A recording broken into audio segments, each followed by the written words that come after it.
fucking building. Drunk Guy JJ. It's been a while, you know. It's been a while. I feel like I'm always saying that. But, you know, we're on to a new episode of Raw because this is what we do for the business that we love. And Raw was okay this week, I guess. It was pretty cool. I feel like Raw's kind of been okay lately. Maybe that's probably why you don't need to see me on camera. Because if I'm not drinking, having a good time, what's the point of doing these videos, you know? But anyway, Raw emanated from Ontario, Canada, and it kicked off with Seth Rollins and his, now I guess he's calling them the disciples, you know? You know, his usual, oh, by the way, we have to take a shot for this. Because Seth fucking Rollins is out here looking the fuck stupid in that half fur, leather, tight-ass, dumbass Russian mobster jacket. Seth, I don't know what's going into you. Oh, shit, I think I poured too much, but whatever. Take the jacket off, bro. It ain't working. You look dumb as fuck. This is not a James Bond flick when you're trying to beat up James Bond. Just let the jacket go. Do Messiahs even wear leather jackets with fur linings, you know? First of all, you're in fucking California. Why the fuck do you have a leather jacket on with a fur lining anyway? Stupid. So, as we know, we start the show off with a shot.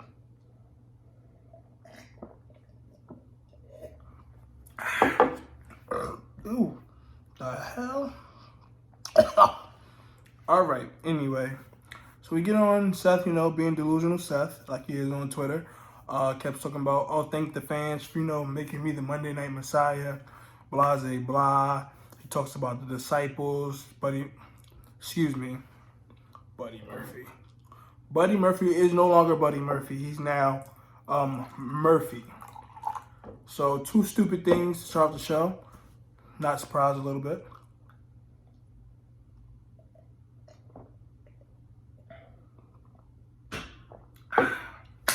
Yeah. Whatever. See, I lost my train of thought.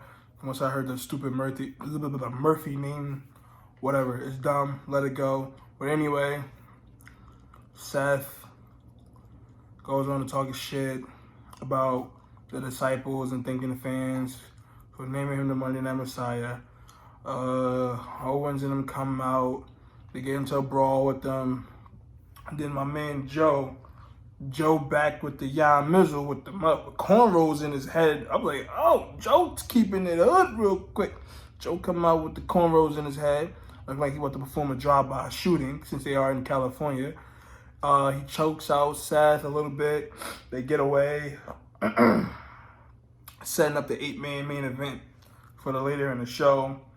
Nice little, I guess, way to start it off, you know. I am kind of digging, well, I always liked heel Seth, but I guess this new role of heel Seth is kind of cool, you know, playing into like being I guess Jesus, Messiah, you know, a higher power, you know, even though he's an atheist, but go figure. They go after that, and Becky comes out, getting ready for her women's title match against Asuka, you know, so shout out to Asuka. You know, Becky and Asuka go out, have a dope match, you know, because Becky and Asuka have very good chemistry. You know, it's very rare Becky has good matches these days because she's really not that good in the ring. Sorry, not sorry. And I like Becky, but she's really not. But between her, Asuka, and, you know, the queen, the real queen, the boss, the legit boss, Sasha Banks, I don't really know any other great match. Okay, sorry. Take that back. Last woman standing at Evolution. The bomb-ass match with Becky. But outside of them, that's 3 people. You got a woman carrying your company, I guess, carrying the women's division, labeling herself the man, and the man can't even go out there and put out quality matches. You don't like it, judge your mother. She's not that good. Anyway, but they go out there, have a really good match, you know, great chemistry. Her and Asuka do, like the last 2 Rumbles, and now this match. Of course, Becky wins. I don't even paying attention to the finish. Kinda, like I don't know what happened. She didn't make her tap. She pinned her. Becky retains the title. Cool. Not mad about it. Fine. Of course, she wasn't losing on no fucking Monday Night Raw. Whatever. But what happened next was a bunch of what the fuck.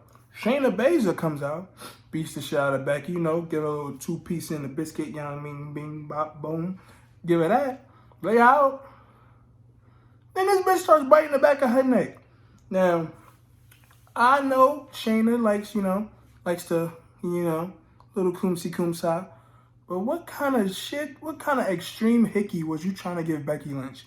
Biting the back of her neck. What the fuck was that? You know what? That was dumb. But, man.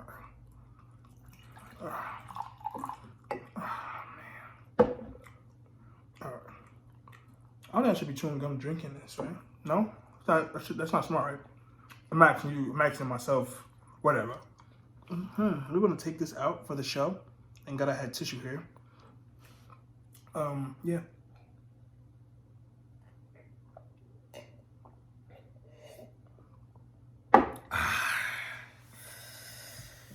Ooh, Jesus. Anyway, we go back to the match.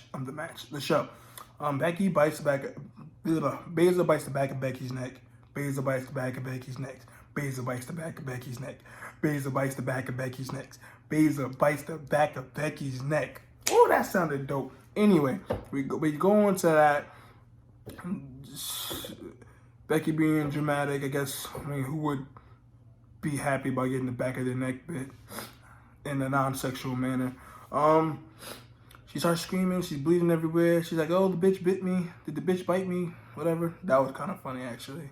The EMTs come out. Pretty hot EMT, by the way. She was looking real snazzy. You feel me? She was looking real snazzy dazzy. But yeah, she comes out. They come out, try to help her. Of course, Becky, and of course, WWE over fucking booking Becky fucking Lynch, has her, pushes the EMTs out. I think she snuffed one of them, got them the fuck out of there, got them out the fucking van, and she drives herself to the hospital. The fuck?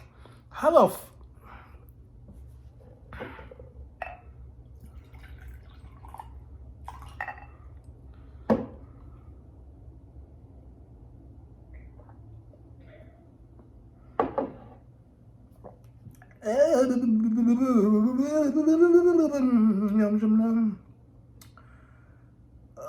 man, that was pretty cool. All right. Then we go into Mojo Rawley, 24/7 champion, and Riddick Moss facing my guys, the Street Profits, because we want to smoke. Squash.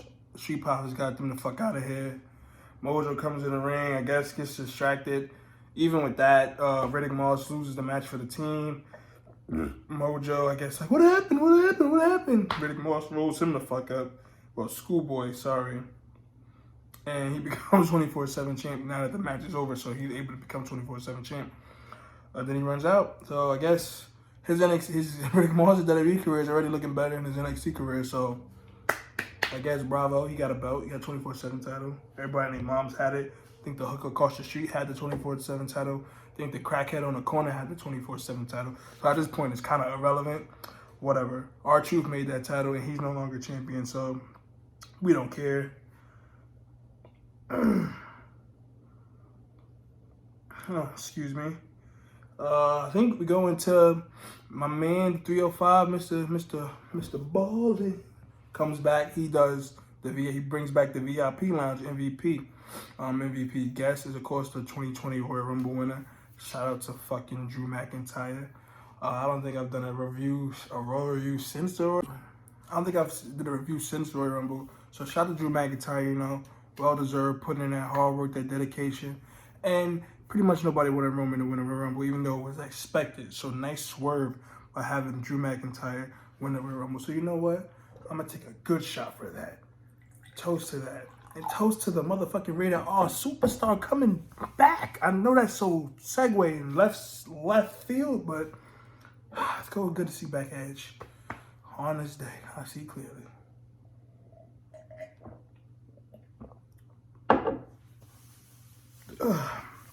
So yeah, he's on the VIP lounge.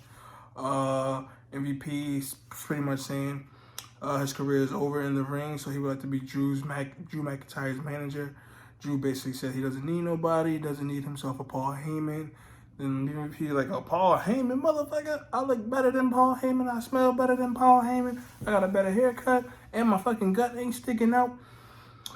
McIntyre's like he's good. MVP like, listen, my nigga, you gonna like this one way. You gonna like this if you gonna accept it whether you like it or not. McIntyre like, nah, B, I ain't doing it. He said, don't you turn your back on me. Looked at him up and down like he was crazy. Bam, Claymore kick got him the fuck out of here. Pretty cool segment. I ain't gonna complain. Gotta keep having McIntyre look strong heading into Tampa for Mania. Because you know him and Brock, when they collide, boom, it's going to be fire. Cool. Then they have a video package of, you know, the Viper God taking out the Rated R Superstar at the night after the Rumble. I guess they're going to keep building this up, of course, because we all know what's going to happen.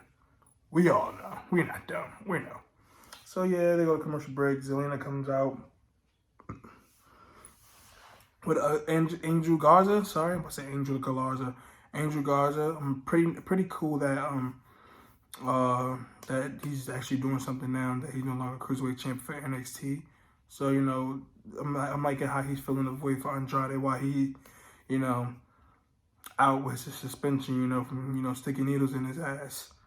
Probably not what happened, but I'm just going to say that anyway because I don't care. So, you know, Zelina talking her shit about, you know, Angel Garza, you know, she going to take the future with him or whatever, blah, blah, blah. And how Angel puts the ring match back. He put up, how he beat up Ray, because he took out Ray last week. He took out Ray. Got him the fuck out of here. Anyway, how they should have. How he took out Humberto. So then Mr. Dale Gas, matter of fact, RP to Dale Gas. Gotta take a shot. Damn. This is hitting. Oh boy. Whoa. Come back, all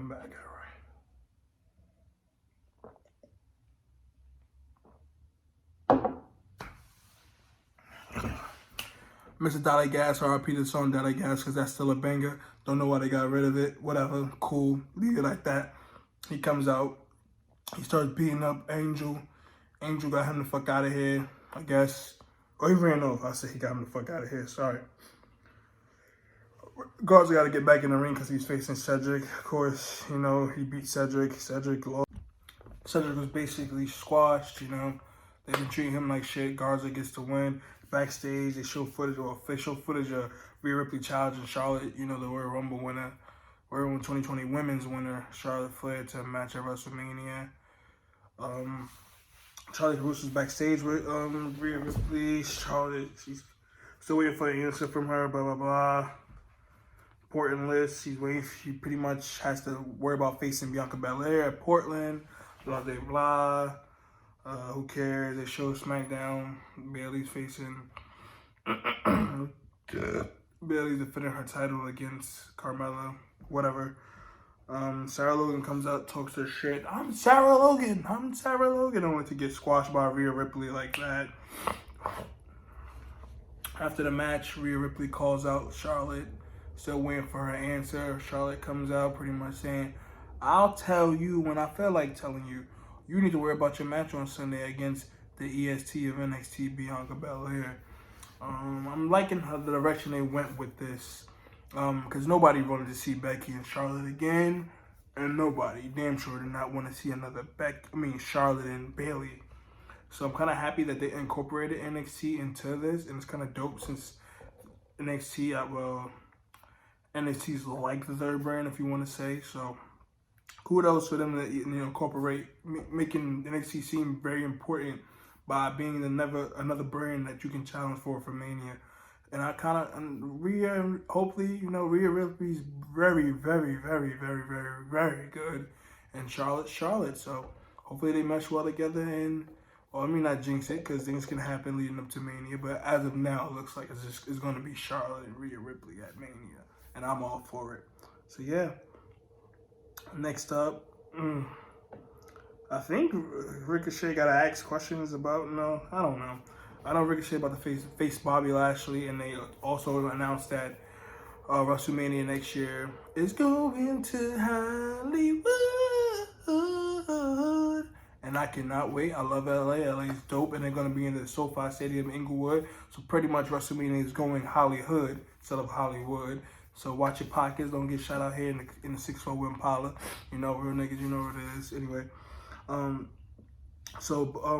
excuse me, show highlights of Ricochet winning the triple threat that will have him facing the Beast Brock Lesnar at Sweet Saudi Money.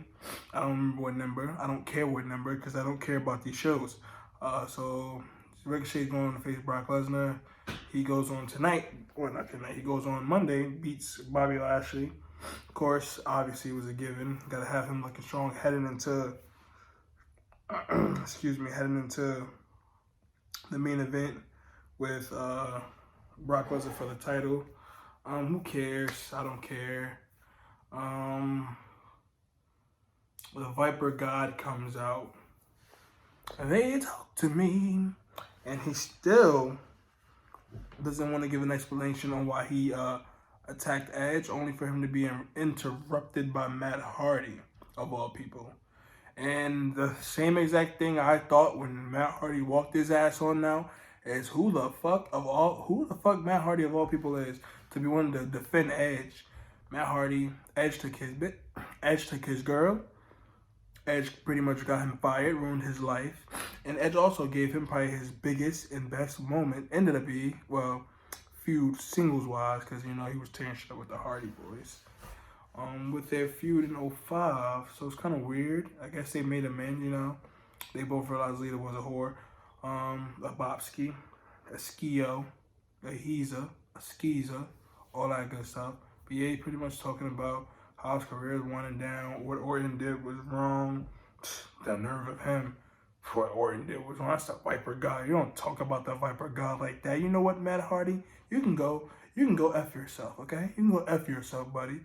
Anywho, Orton beat his ass, RKO'd him, got him the fuck out of here, then hit him with the one-man concerto. And I guess this looks like this is going to be Matt's send-off because his contract is up and he has been used shitty, and that's an understatement. So it was a good promo for Matt. Matt pretty much, you know, explained all the passion, all the real emotions that he felt about Edge, no homo. And damn, my chest is fucking burning. Yeah, got a concerto, got him out of here. Goodbye, Matt. Who cares?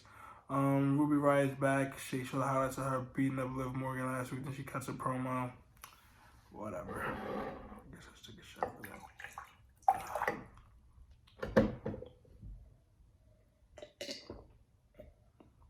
Alistair Black is no longer knocking on doors. He faced Akira Tozawa, squashed him. I can't even defend the whole point of what they're doing with Alistair Black. I mean, he's undefeated still, but he still has done nothing important on the roster. So at this point, who really gives a shit if he keeps beating Joe Schmo every week? I don't. It's dumb. I don't even know what they want to do with him. Oh, man. And then we move on to another stupid moment of the night. Becky Lynch drives back to the arena after getting fucking bit by Shayna Vampire Baszler. She drives back to the arena. First of all, with a bandage on her neck, mind you, so she's got a serious bite in the back of her neck. She stole the van, for one, and got back to the arena in an hour time after getting bit and stealing a van. So once, you still got the stolen van. So you mean to tell me when you got to the hospital with no ID, Medicaid card, nothing, pretty much bleeding in wrestling gear, they bandaged you up, wiped you down, pause, and they let you take the stolen van that you took from them, bring it back to the arena. Yeah, that's very believable. Fucking stupid shit. So fucking dumb. Anyway.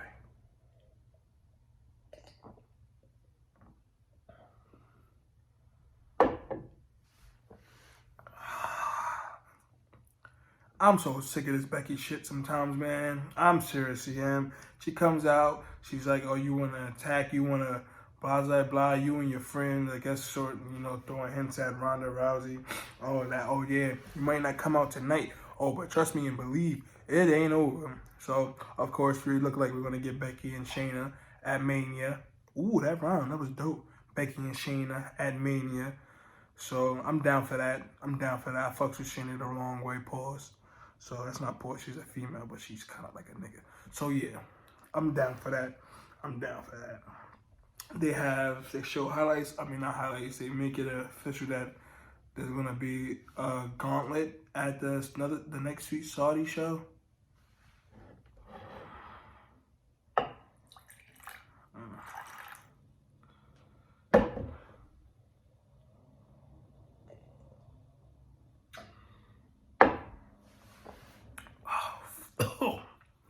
Whoever wins takes home a fucking trophy. Who cares? I'm sick of these shows. It's pointless. Granted, they getting that bag, so I can't knock a nigga getting a bag. But who gives a fuck about these dumb ass shows? I don't. Then we go on to the main event, the 8-man tag.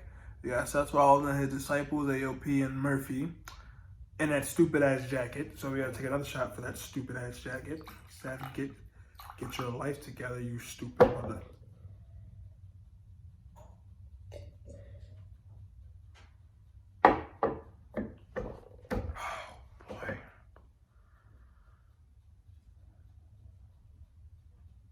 It was a good main event.